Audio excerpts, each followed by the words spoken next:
Jersey, and I wanted to show you all a few plants and mushrooms. So I'm out looking for mushrooms, and these are actually a mushroom that I posted about a couple weeks ago called the gem-studded puffball, which you can see because it has the textures on the outside.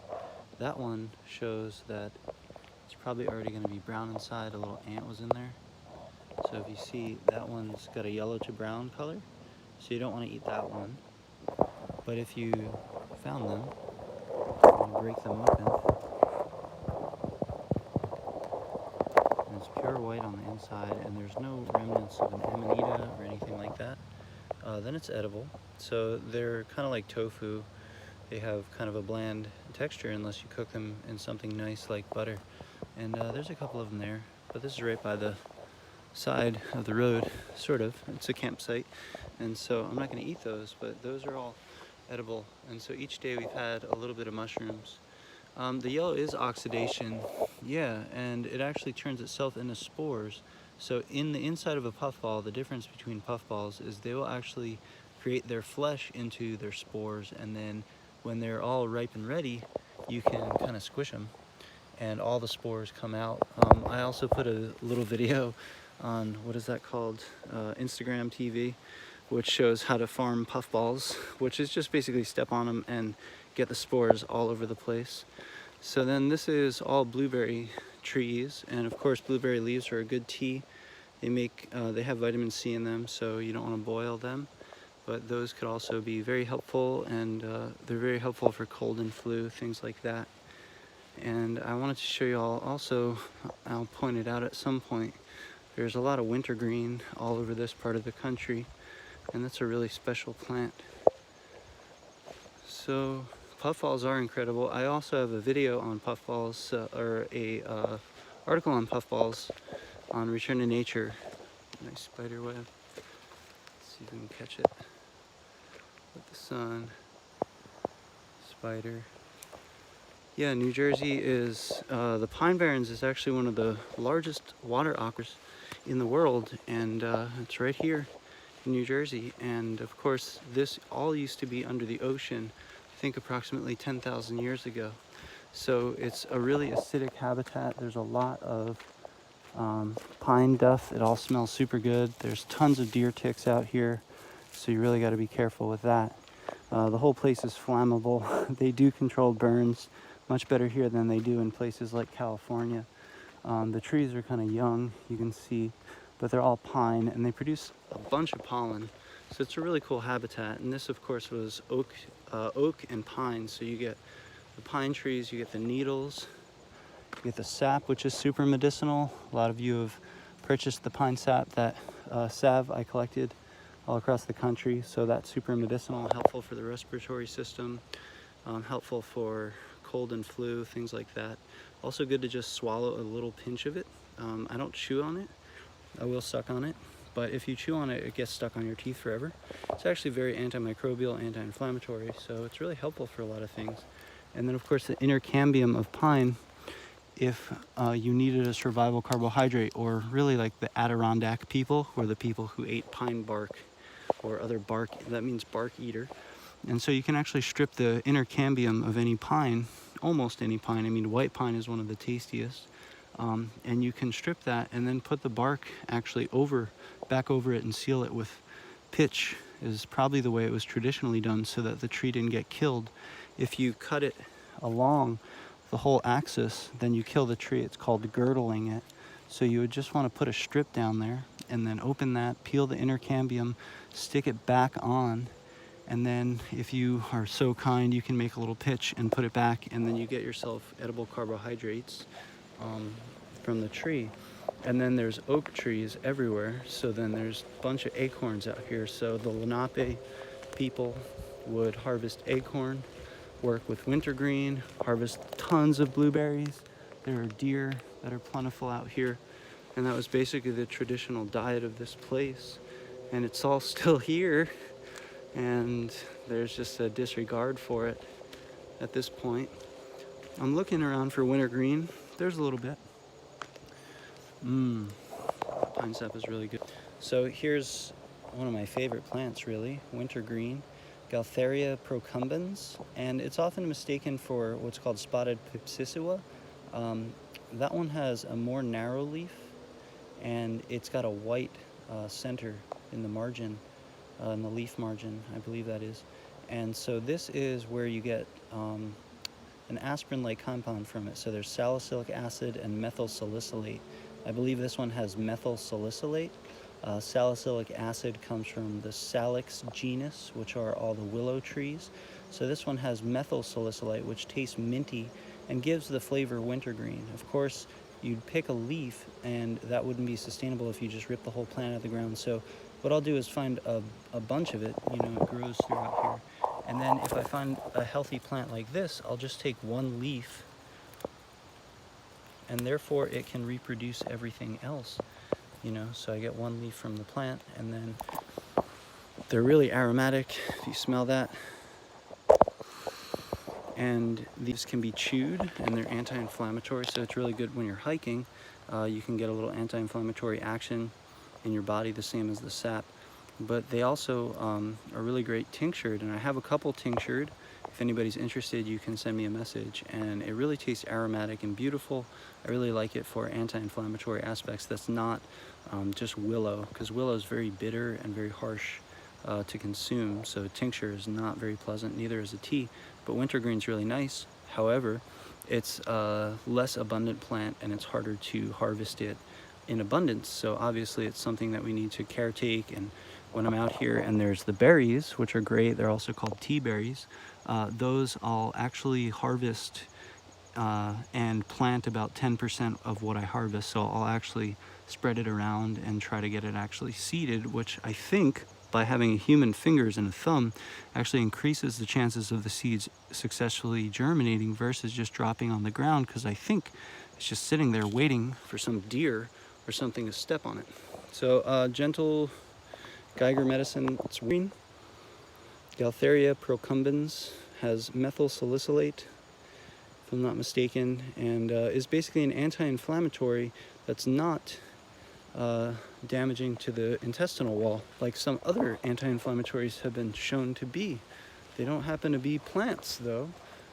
So, as I mentioned, oaks, right? So there's a bunch of oak. There's a lot of bracken fern, which is really great. Actually, bracken fern, when it's dried, has a really good smell, too.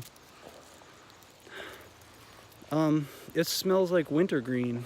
Wintergreen leaf smells like, you know, those lifesavers that used to be called wintergreen flavored. That's some sort of synthetic chemical. So there's a little bit more. I mean, it gets pretty abundant. The pine sap is totally stuck to my teeth. So there's another example, right? Take one leaf, and that's good enough. And then this can reproduce itself. It can still reproduce the flowers. It can still reproduce the berries. That just sends a signal of, hey, watch out, something is eating you, and then it produces all kinds of chemical reactions to that, including growing deeper roots. So I don't think that by harvesting like this, very sparsely and carefully, you know, not hitting the same patches, not trying to sell industrially, then it's actually a helpful ally that we can respect in our ecosystem and learn how to propagate and plant and be the caretakers of, not just the exploiters, but the caretakers. So I've already got 10 to 12 leaves, and I'll just probably rip those up and put them in tea tonight. So we've been making wintergreen. There's also sassafras. So wintergreen and sassafras is a great local mix to this area. We had a Lactarius mushroom yesterday. That was really good, Lactarius carugus. And then also yesterday we found a couple chanterelles, and so had chanterelles for breakfast. So every day we're getting dosed with mushrooms, and there's not a lot around. I was hoping to find some chicken of the woods, or even hen of the woods might be out, but the problem is that a lot of these trees are really young, and the Pine Barrens has this thing where once you hit a habitat, it's really hard to get out of that specific habitat. Like, it's going to be 1,000,000 miles out here of wintergreen, blueberry, pine, and small oak. And you really need kind of bigger oaks to find hen of the woods and even chicken of the woods. So there's an example of the wintergreen berry starting to form, and they get bright red and they are super good. They taste like lifesavers. They taste just like lifesavers do. Not that lifesavers taste like them, because those save your life. Those plants don't save your life. Lifesavers save your life. That's why they're called lifesavers. I would imagine that's kind of false advertisement. Unless that's what's keeping us all alive. I don't know.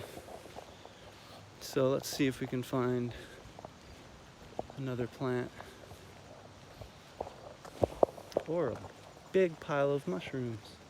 That would be great too. So there's sassafras around. That one's a tall one.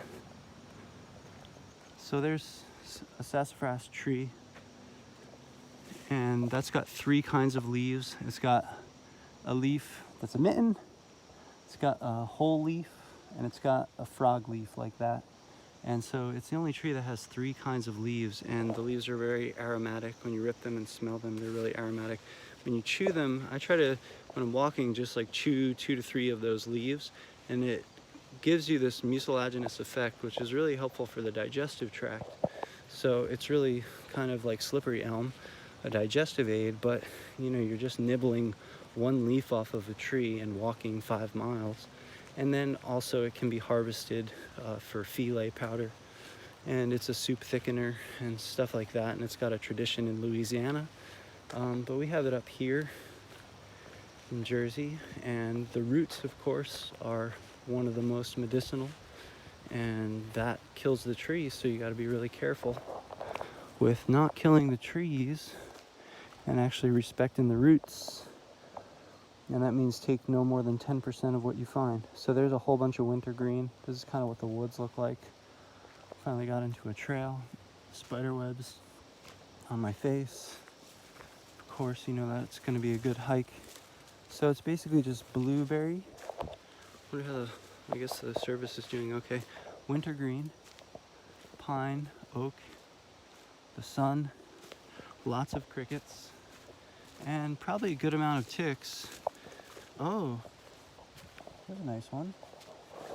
Let's see. Wild Bruja says, didn't you know that a human can survive on either coconut or lifesavers? Aha, aha. I knew that was something. That sounds like the new mix. That's the smoothie. That's the new glorified smoothie. Lifesavers and coconut. So this is a rusula mushroom, and the rusula are basically look like Lactarius, which is what I was harvesting yesterday. And if you look at the rusula and you bruise the gills or damage the gills, you find that there's no milk. So that's number 1 to discern it from a Lactarius. The other thing is that the gills are really tightly spaced on rusula, and on Lactarius sometimes they're a little more open. The other factor of rusula is they have a peeling pellicule or cap. Right? They have this membrane that you can actually peel off the top. And there's a whole bunch of rusula. These are the first mushroom I really started finding, and these are a really good mushroom to learn, because they're kind of like, they look like the bath towels from Germany, or they look like the Super Mario mushrooms. They're like very archetypal mushrooms, and there's many rusula, and they have all different colors. And I only eat the green ones. There's 2 green rusula, the quilted cap rusula, and there's another one, and those are the only ones that I mess with. But I talk to people from Russia often, and they say they do all kinds of crazy alchemy to every rusula, and they make them edible. But there supposedly are some in America that are thought to be in the same in Russia and Europe, but they're actually different species because they did genetic testing. So then there's the idea of what needs to happen, and I've heard all kinds of things to boil and then ferment, or peel the cap and then boil and then ferment, and I'm just like, what part is necessary in eating a rusula? And then some of them are very peppery, so I went around for like 2 years nibbling every rusula I found and documenting it by color. But the wormhole just got deeper and deeper because there's so many shades of each color. That's hard to keep notes. So there's like 4 or 5 red species, and some of them are edible. I believe the rosy rusula is edible, but rusula emetica makes you have diarrhea and vomit at the same time. That's what emetic is. So you don't want to mistake that one. And it is really spicy to a nibble test. So if you just take a little bit, chew on it, spit it out, spit your spit, then I will say this with a disclaimer, then you can do that for any mushroom. No mushroom is poisonous enough to poison you by a nibble test. Some of them will taste acrid. It does not mean that every single mushroom that is poisonous is acrid tasting, so don't make that assumption. But many of them that aren't edible are also acrid tasting, and that can be a helpful key to identifying mushrooms, but not the exclusive key to identifying mushrooms. So you could nibble test a Rusula, spit it out, and start observing that. It's a good practice with mushroom hunting, even though it's controversial because it means a nibble test. It doesn't mean you swallow any mycelial matter. It doesn't mean that you even necessarily keep the saliva in your mouth, and as soon as you taste it, you spit it out. And the Rusula have all kinds of crazy spicy flavors. So do some of the Lactarius. And so that's key in identifying certain mushrooms at a certain stage. So that's, I know it's a Rusula, this and that. You know, go down the intellectual rabbit hole as far as you can before you get to the level of nibble testing mushrooms. That said, there is no known poisonous mushroom to a nibble test. Even they say the deadly mushrooms are nibble testable and you can spit them out, but they also say, also say that mushrooms, sometimes some of them taste rather good that are very poisonous. So it's not a foolproof method. Don't mistake that because it could be deadly. Here is a great ally for us, and this is a really rare endangered plant, and it's actually recommended not to harvest it at all. I just did a sale of ghost pipe because I think this is such an important plant. And I had a conversation with a friend, and it was really insightful as far as, well, am I teaching you all to exploit things in nature? Is that really what's going to happen? And I hope that that's not the case, and I hope that by speaking about all these ethical harvesting techniques that y'all take those seriously, because they're not going to be around if we go out there and exploit it. So I make a really small batch, and I hit up probably, I don't know, 6 to 8 hours of walking, if not more, to harvest ghost pipe. And all I did was, I wouldn't harvest from this, it's too small, this is baby, right? This is a tiny one, but if I find a cluster of 5 or 6, I'll take one. I'll just pull one pipe up, and that's how I harvested the ghost pipe that I shared with you all. Thanks for supporting that. Thanks to everybody who got it. We've been taking it all weekend. We're at a retreat, a mushroom retreat, and we've been taking it, you know, 2 drops every 3 hours just to see how that goes. And so it's a really profound plant. I'm really excited to hear from you all how the ghost pipe works out with you. I know that it definitely helps with anxiety and stress, and it's also known as a dissociative anesthetic, which means it helps us to distance from our pain and our pain body. So I start thinking about, wow, to be able to observe the pain body without feeling overwhelmed by the pain body, and then some of it starts to speak in a way that's much more tolerable versus it all just overwhelming us. So that's a profound thing. Wild Bruja, hello. Do I ever worry that someone who buys one of my tinctures will take too much? Well, I hope that they will read the instructions that we put on the tincture and be respectful of those recommendations, because they're there for a reason.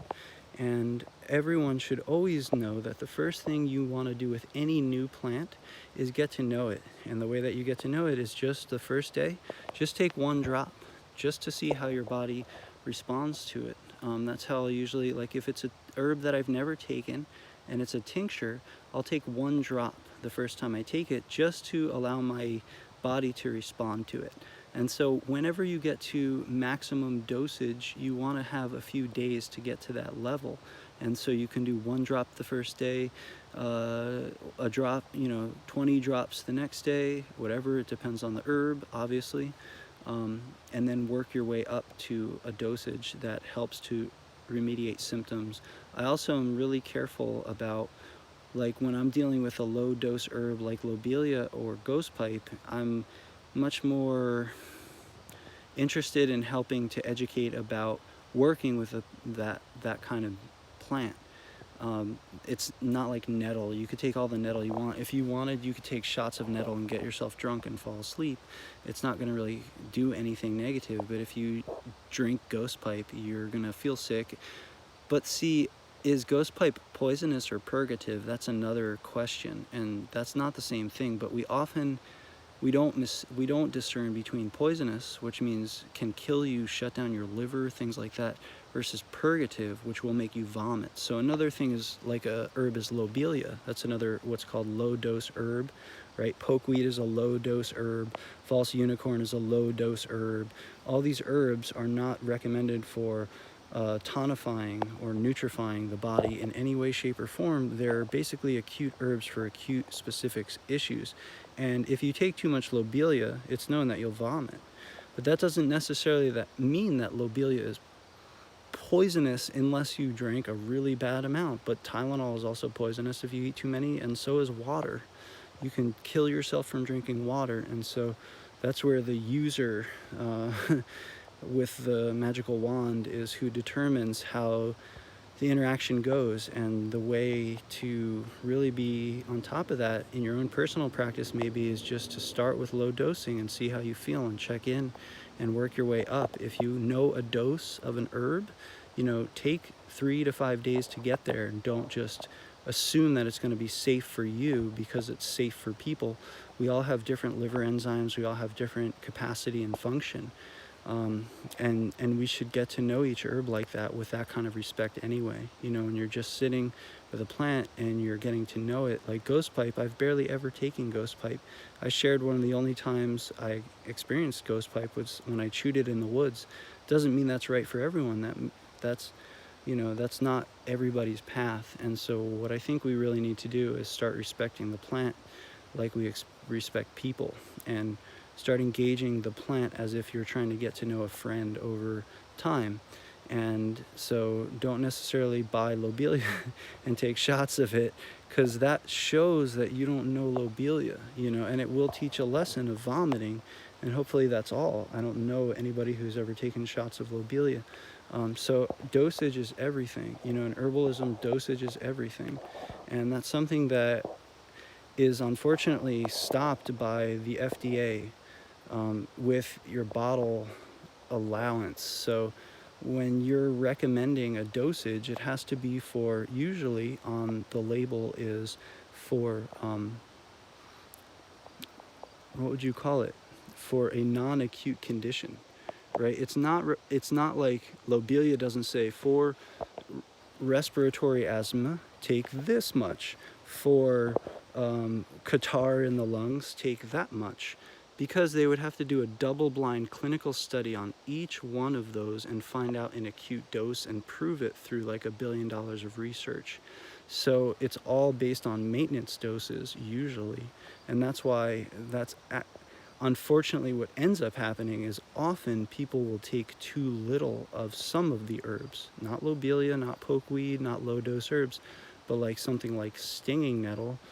Some herb companies, it says take 30 to 60 drops. And that might be really helpful for Vata type people. That might be really helpful for people who are very sensitive to herbs. But often that's not really enough to do the acute issue. And that's why it's always important to like work with herbalists versus just Google search something and start downing it.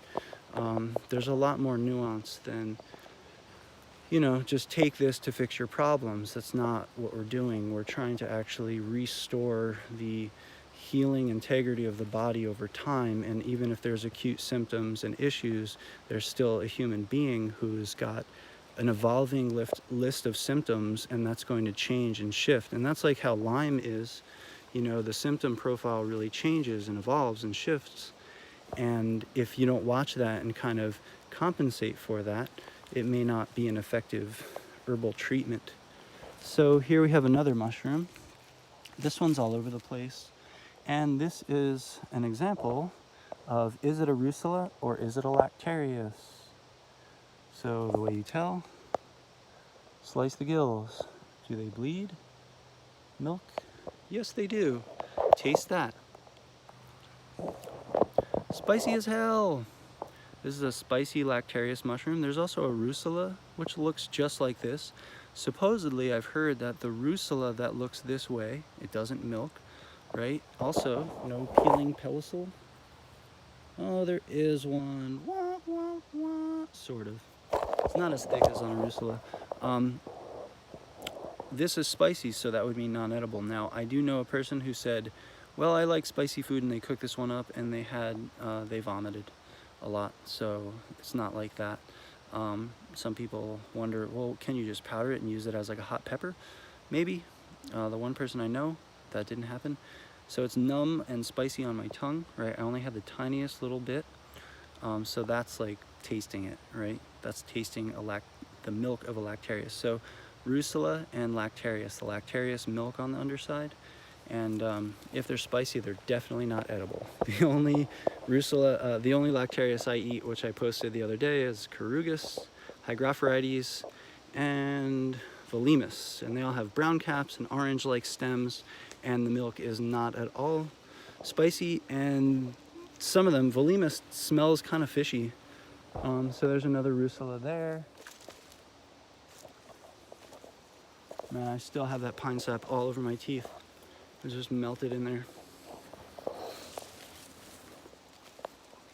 So it's beautiful land, and just wanted to share it.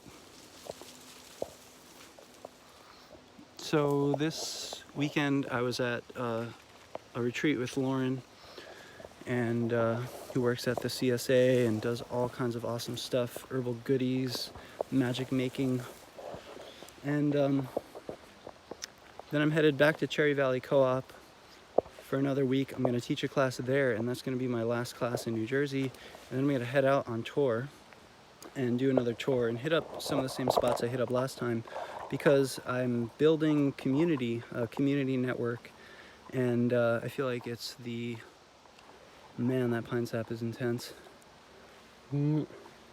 I feel like it's kind of the trail of gathering up different community hubs, and I have a lot of places lined up where I feel like they're people who want sustainability and eco-villages and really want to build a sense of tribe, and that's something that, of course, I want to share with you all in whatever way. So if you're going to be in the area that I'm going to be in, definitely let me know, and feel free to write me an email or send me a message, and we can hang out or get up, or you can come to classes, or you can see what kind of herbal goodies I have out of the forage mobile.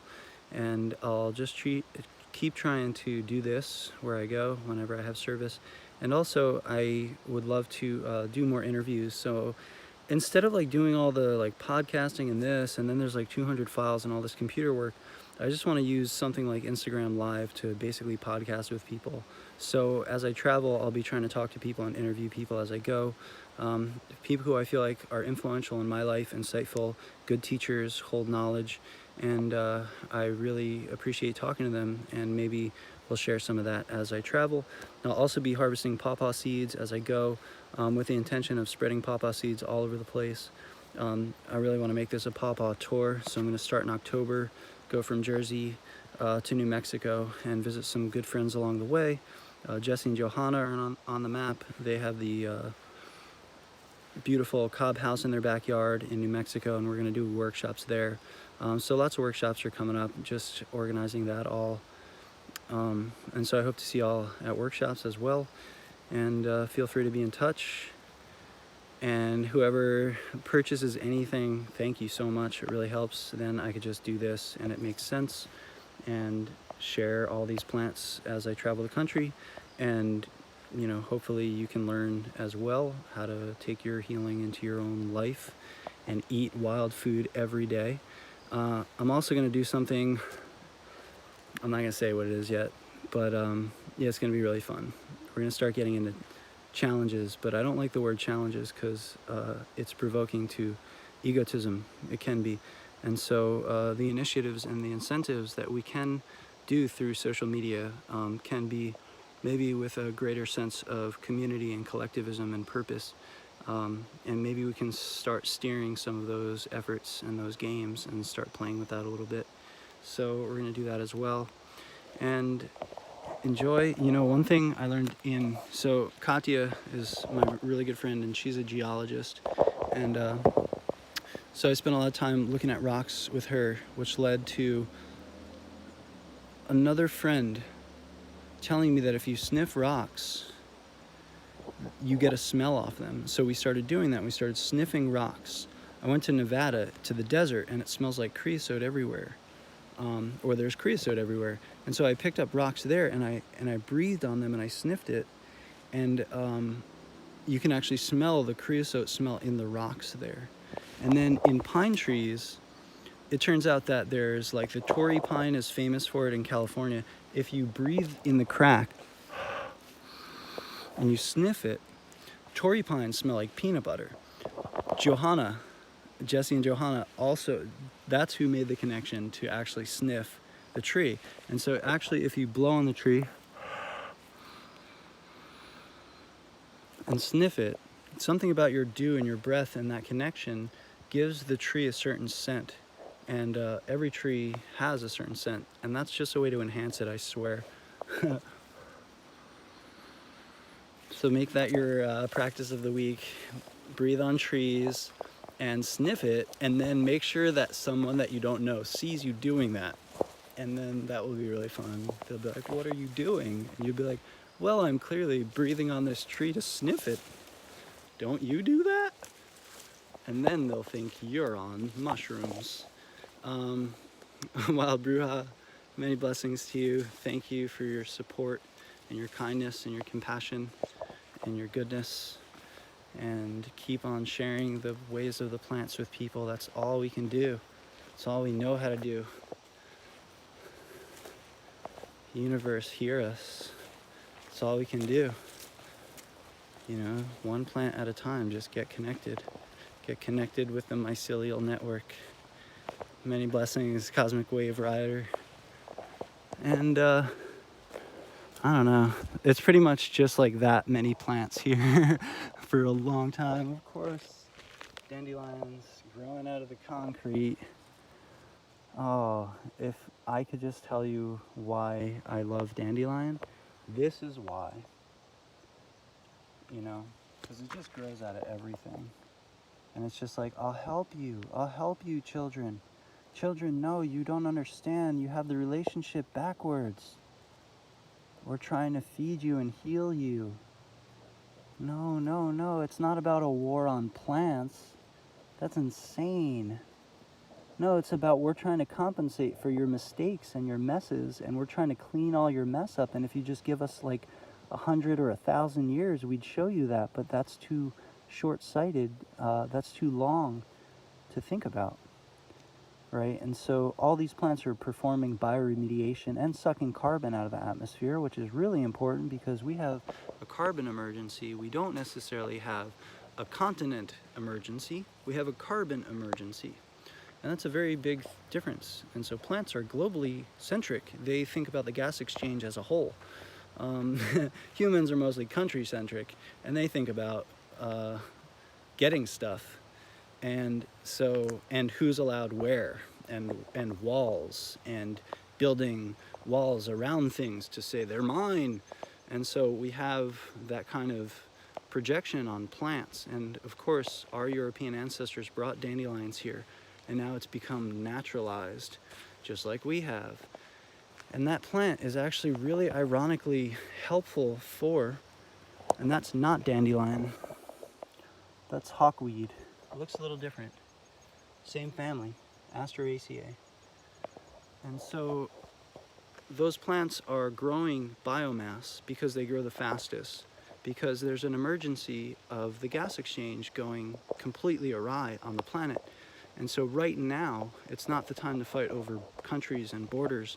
It's time to fight for air and water, you know, basic things. Those are the things that we're going to lose. Not necessarily which plant is allowed to be where, but that's a really important thing. And of course that leads us to the magical, great, wonderful reishi mushroom. So you can see this bright brown experience right here. And this is actually all spores. So somehow, some way, reishi gets spores on the top. So does Ganoderma applanatum. So these all get spores on the top of themselves. And of course, if you're a mushroom head, you can anoint thyself and then walk around and people are like, what are you doing, dude? And you'll just be like, oh, I just found a reishi mushroom and rubbed my finger on it and then rubbed it on my forehead. And that's totally okay, right? And you can also spread the spores around. And so these, of course, aren't Ganoderma lucidium because that has been now genetically sequenced out. So we don't have Ganoderma lucidium in North America anymore. That was the traditional reishi. But we have all these different Ganoderma, and they're still kind of battling as to which species is what. But these are all medicinal Ganoderma. Let's see, right on the underside. I'll show you without picking it because these are tiny. There's a little white on the underside, super fresh. Super fresh. What's up, Sporehead? You going around smelling trees again? Uh-oh. Looks like I took too much, there's an example. Looks like I took too much flower. Too much ghost pipe, man. So those are reishi, and those are super medicinal, immunomodulators, anti-inflammatory, help the liver, the lymph system, the digestive tract, clean the blood, help bring blood to the brain.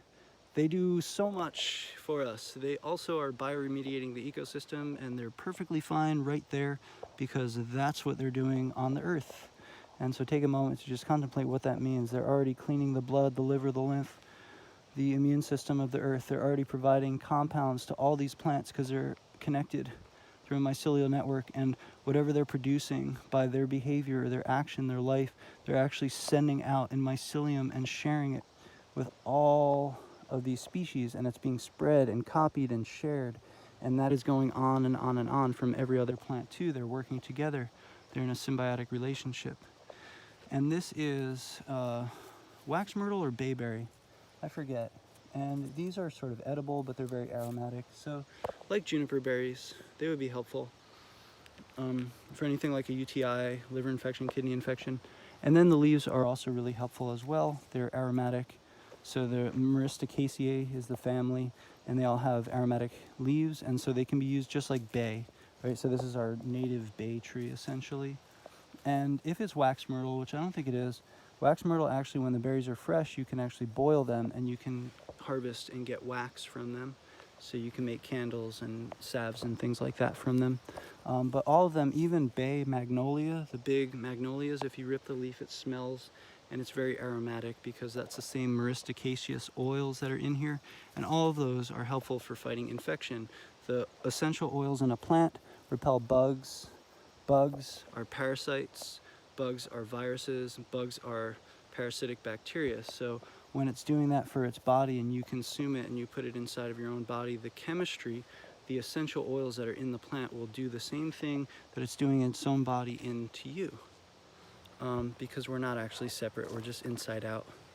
Morchella serifera, bayberry, and wax myrtle are both correct. Oh, both names, huh? Cool, glad you were here at the perfect moment. Chinchillum for the win. Bayberry and wax myrtle are both same species. Morella. Reminds me of morels, obviously. Morchella. Bayberry or wax myrtle. That's cool, thanks for sharing. It's really insightful. So these make a great tea. Of course, anything with high levels of aromatic oils is going to be, toxic to people with weakened liver and kidneys, or toxic, potentially abortifacient to women who are pregnant, or dry up milk, right? Can also happen from highly aromatic astringent plants. So if you nibble test this, it's going to be aromatic and astringent. Any plant in the world, if it's aromatic and astringent, is going to do tightening of cell tissue. So I think my new theory about how that is abortifacient is because the uterus only knows how to do one thing, which is muscular contraction. And astringents, right, cause muscular contraction. And so if you overdo it, the uterus will cause muscular contraction.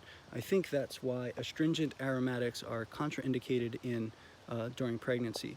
But that's also true for everything else and all the other cell tissue. And sometimes, especially if you don't have a uterus, especially if you're not pregnant, that could be very helpful for tightening and tonifying the digestive tract, for example, cell tissue in your body throughout. So a little bit goes a long way, and it's really helpful, really aromatic, beautiful, beautiful plant. Morella. So one of the ways I learned Latin names is I would then not be on Instagram Live, and instead I would just be singing to myself like a weirdo, and I would find a plant and I'd remember its Latin name and I would sing a song with a Latin name. Morella Cerifera, Morella cerifera. And I'll just walk around the woods and be obsessive compulsive and be like, Morella celifella, Morella celifella, Morella celifella, Morella celifella, Morella celifella, Morella celifella, Morella celifella, Morella celifera. See, I said it wrong. Morella celifera, Morella celifera. And then if I forget about it, and 5 minutes later, I remember it again and sing it again. And then 5 minutes later after that, I'll do it. And then I usually remember it. We are remember for and with us. Remembering for and with. Yeah, that's the whole goal of this stupid box, is let's remember together. You know, I'm not like some teacher or guru shit.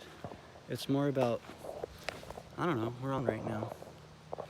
And if you care, you care. And if you don't, that's fine too. And so here we have Chanterelles, just a little patch, right? And these are basically identified by, you have what's called false gills. So on most mushrooms you get a stem and then the gills, right? An even break between the stem and the gills. On Chanterelles they have what's called false gills, and so they actually are non-even. They're not even, they kind of go down the stem.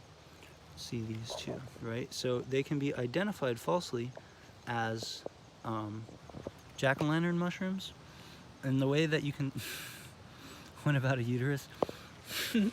That's a really funny question in the context, because I was talking about mushrooms. Basically, I was saying how I think that astringent plants cause contractions to the uterus, which is why they're contraindicated during pregnancy. That's my theory. I think it's true. And contractions, right? Tannic plants, astringent plants cause contraction of muscles, right? Uterus, if it contracts, it can, those are contractions. Or what are they called in the other book? I'm forgetting. So these mushrooms, Chanterelles, what is that book? Now I can't stop thinking. Spiritual Midwifery. They have a better name there. So the Chanterelles have false gills, and they can be mistaken for jack-o'-lanterns. But jack-o'-lanterns grow in clusters, and Chanterelles are individual. Even though these are kind of look like they're growing in a cluster, jack-o'-lanterns will be joined at the base, and they're also much brighter orange and usually a lot bigger. Chanterelles are wonderful, but only take, you know, a certain percent. What I also do is I'll pinch the bud off and spread the love a little bit. And this way I don't get all the grit in my bag, so then it can actually get in there. And then it gets in the gills. When you get grit in your bag, it gets in the gills, and then you have to wash it off, and then it tastes like yucky water. Kind of gives the mushrooms less of a good flavor. Whoa, fun times. Let me keep up. Do jack-o'-lanterns actually glow at night? Yes, they do. But they're very hard to see, and what you have is, I think it's called bioluminescence, and what you have to do is actually not look at the mushroom itself, look out of the corner of your eye, and that's how it glows. If you look directly at it, for some reason it doesn't glow. So therefore I got a harvest of 1 chanterelle during this walk. Thank you, friends. Thank you, universe, for providing the abundance. 1 chanterelle is all it takes to change your life. Forgotten Fruit says, was just reading about contraindication of too much pu'er tea during pregnancy. An astringent, of course, too much of anything is toxic, especially stimulants, but I found the pu'er thing interesting. So here we go. My thoughts is that a lot of the herbs that are said to be contraindicated for pregnancy are contraindicated because of the inability to have the research that shows that they're safe. It doesn't necessarily mean that they all can cause an abortion. It means that they can all have the effect over a large period of time. Even that's said about pine needles, right? Pine needles are astringent, so that astringent quality seems to be what can cause uterine contractions. And so that doesn't mean for all cases and all times and all pregnancies that's going to happen, but since there's not documented research to say that it's safe or not, it kind of just is something hanging over our head with a lot of fear around it, because that's pretty much the worst thing that you can ever, you know, think of. And that's where herbalism is stuck, you know, on that side is, well, how do we know what is safe for infants? Because it's also really important for an infant to be receiving the chemistry of plants, right? When they're in the body, right? They're taking on the chemistry, they're building their neurons based on the chemistry that plants are going in. So the diversity of plants is how to stop a child from having no liver enzymes and getting allergies to everything. It's getting transferred, and then through the colostrum, through the breast milk, during nursing is also then, when the mother is drinking herbs, it's going into the child's body. It's giving them growth in their neurons. It's giving them information about the world, genetic information that's growing them, giving them receptors, making them resilient, giving them an immune system to actually deal with consuming this world without being allergic to everything. And if we could just get that all figured out, that'd be great. Forgotten Fruit says, I'm sure the mother's intuition suffices 99.999% of the time, tapping into the senses. Yeah, well, that's the big question, is how common is it, you know, that, oh, like all these women are accidentally having miscarriages by accidentally giving each other plants. Does that happen? I don't know. I don't know if that happens. I'm sure WebMD would scare the crap out of you. The more you look, the more you'll think you'll have some kind of crazy disease. Ah! And of course, we do have several diseases, and one of them is nature deficit disorder, which is coined by Richard Louv, and that's a really great book called Last Child in the Woods, and it talks about how, you know, I mean, I think it's that the main disease here is our disconnection from nature, and we become sick because of that disconnection from nature. So eating fast food is being disconnected to the natural cycles of our food, and not having any other option other than, you know, the synthetic version of sitting down with your family, gathering, praying, having a meal, cooking a meal, sharing. That's what we really need. That's what we want. But so that's the side effect already. The eating the fast food is already the side effect. And the years of eating the fast food causes the body damage, things like that. So the core issues are emotional. And I believe the emotional disconnect, the original emotional disconnect, is basically we don't feel safe and home. We're taught that we're not home. We're taught that we're not safe. We're taught that nature will get us, beat us, eat us, survival of the fittest. There's all these scary things in the world out there. And it's true, especially now in the modern context. But I don't feel like they're really found in nature very often. And there's not a lot of poisonous plants out here. So there's another example of wintergreen and the wintergreen berries. So they're super good. Yummy, yummy wintergreen. So just pick a leaf there, and that's all out of like 20. Maybe this one, maybe this one, and there you go. 4 leaves out of probably 50, and that's just this spot. Hello, Heather Joyful. Thank you for joining. Thanks for joining along, and thanks to everybody who shares their thoughts and teaches together, because I got a lot to learn. And the more we talk about herbs and plants, the more we learn. So, you know, if you watch this later and you have any thoughts or like botanical information or whatever, sure, let's go for it. Share it. What are your thoughts on astringents causing uterine contractions? I don't know enough about that in any way, shape, or form. So if you watch this later and you have some insight, or you want to talk about that further, or teach me, teach the brothers, teach us, that would be helpful. And so just little bits of wintergreen. So now I got probably 30-40 leaves on the walk and a chanterelle. And it's kind of a distracted, half on your phone journey. But hopefully this is for some benefit. And I think it is. I feel it is.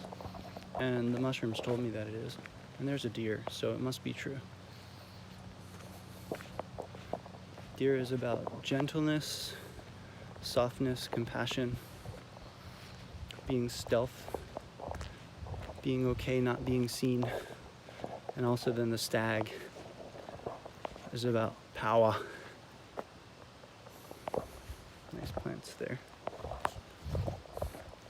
and strength and works through the night.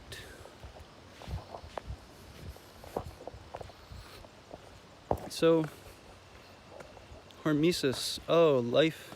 Thanks for bringing that up. I had lost that comment. I wasn't sure about hormesis. Is life and nerve growth. That's great.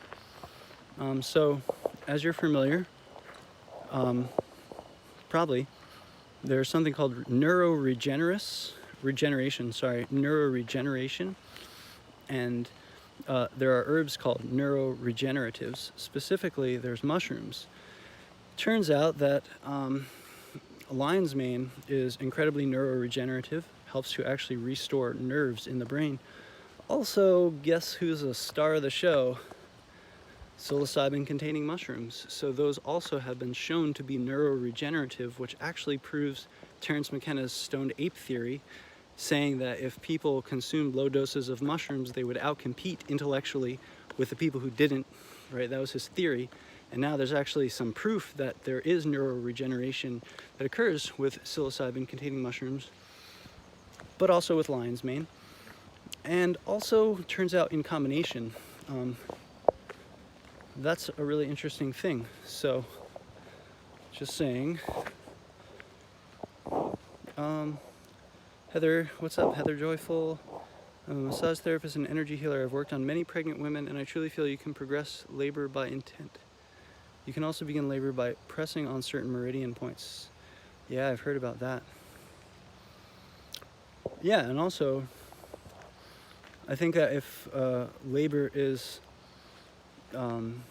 not occurring according to a calendar, that it's also not necessarily unsafe. I think that happens a lot in the mainstream world, is that if you go past what your doctor says is your natural cycle, then they induce you, and that's not necessarily necessary all the time. Paisley Abbey, hello. I know a lot about this uterus business from time my becoming a midwife and doula. I'd be happy to share with you. Please feel free to share. I mean, that's the revolution right there. Doulas and midwives is pretty much the revolution as far as I can see. It always was. And, you know, we'll just learn what we can along the way and play our part and share mushrooms. There's some more gem-studded puffballs. Too bad I can't find one that's squishy because they're really fun to spread around. I mean, I truly believe that if we change the way that we have children, birth children in this world, we would change everything about the adults. The adults would come out different. There's another reishi just kind of growing out of the concrete. Forgotten Fruit says the mystery of his brain cancer. I wonder who. Oh, McKenna. Yeah, Terence McKenna had a really rare brain cancer, and it was mushroom shaped. So nobody really knew what to do with that. And all I can add to that is, you know, synthetic DMT is still synthesized with potentially toxic chemicals that you vaporize. So synthetic DMT may not be safe for consumption, probably over 20 to 30 times a year. I think he threw down on some DMT, you know? So that's one thing I was thinking. I would stick to plants. I always try to stick to plants. Plants and nature makes it, that's good. And whatever is synthesized, I just don't really go there unless I need to. If there was some, you know, issue. I mean, even CBD, I'd rather just have a whole plant there and work that way. And even if it was a high CBD plant, and eat the leaves. I'd rather eat the leaves than take CBD that was processed through naphtha and all these other chemicals, which every chemist swears up and down there's no trace of it left. But I'm not sure about that, and we're vaporizing it. So that might be a factor in the Terence McKenna brain cancer finagle. But also, no, fiasco, that was the right word. But also, it's like we all have these, I don't know, we all have things that are going to happen. We're born with the thing that we will die from. It's called, as Buhner puts it, we're biodegradable.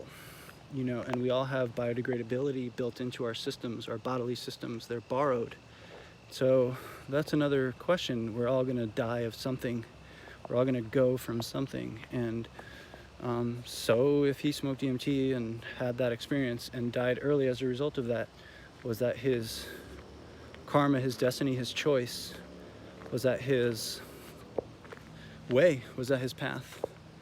CBD from CO2 extracts.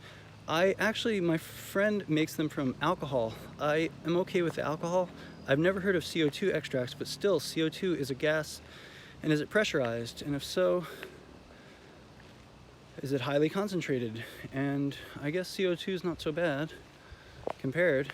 But then, like, the canister, how long does the CO2 sit in the canister? What's the canister made out of? Is it lined with something? I don't know. All those are questions, and I don't know. But I do know that I'm sure a high CBD plant leaf, if juiced or put in a smoothie, was possible. I think that would be really profound. And that's all I got to say about that. And so, I don't know, does anyone have any other thoughts or questions before I disappear into the night? It's been fun hanging with y'all and going on a plant walk. Long-winded rambling, mushroom state of sorts. I took a good amount of Passionflower too. Passionflower is an MAOI, monoamine oxidase inhibitor. That would be the similar equivalent to Banisteriopsis caapi, which is in the admixture of ayahuasca, which is the ayahuasca vine. So there is some chemical synergy with anything that is a tryptamine and monoamine oxidase inhibition.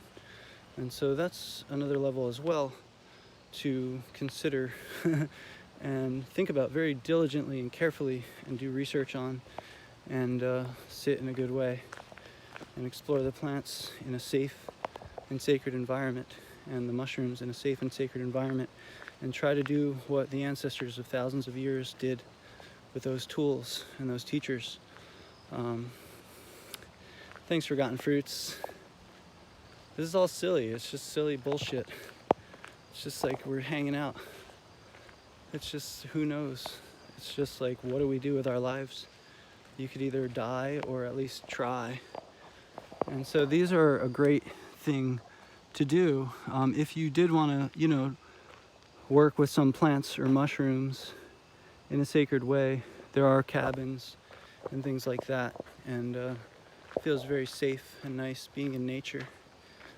So that's my preference. I'm not like a go to a festival or a party kind of person in that regard.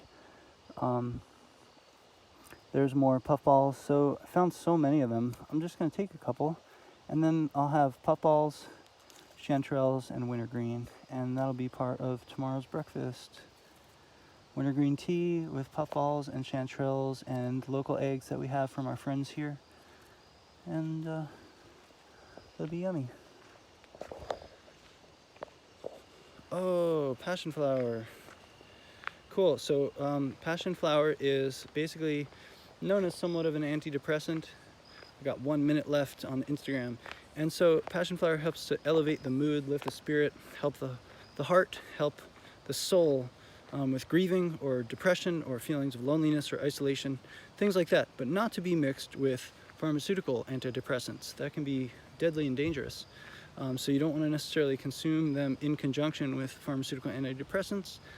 But Passionflower is also an MAOI, monoamine oxidase inhibitor, which is half the key to a chemical synergy that is very old, very interesting, created by indigenous people, and modern pharmacology has no idea how or why, but they just put two plants together from a jungle, and they made some really, really special sauce, really good roux. And those are things based on chemical combinations that modern pharmacology has only figured out like 50 to 100 years ago. But indigenous people have been doing it for 10,000 years, 30,000 years. We have no idea. And so Passionflower is an analog to a monoamine oxidase inhibitor, which changes a lot within plant synergy and chemistry. Have a nice day.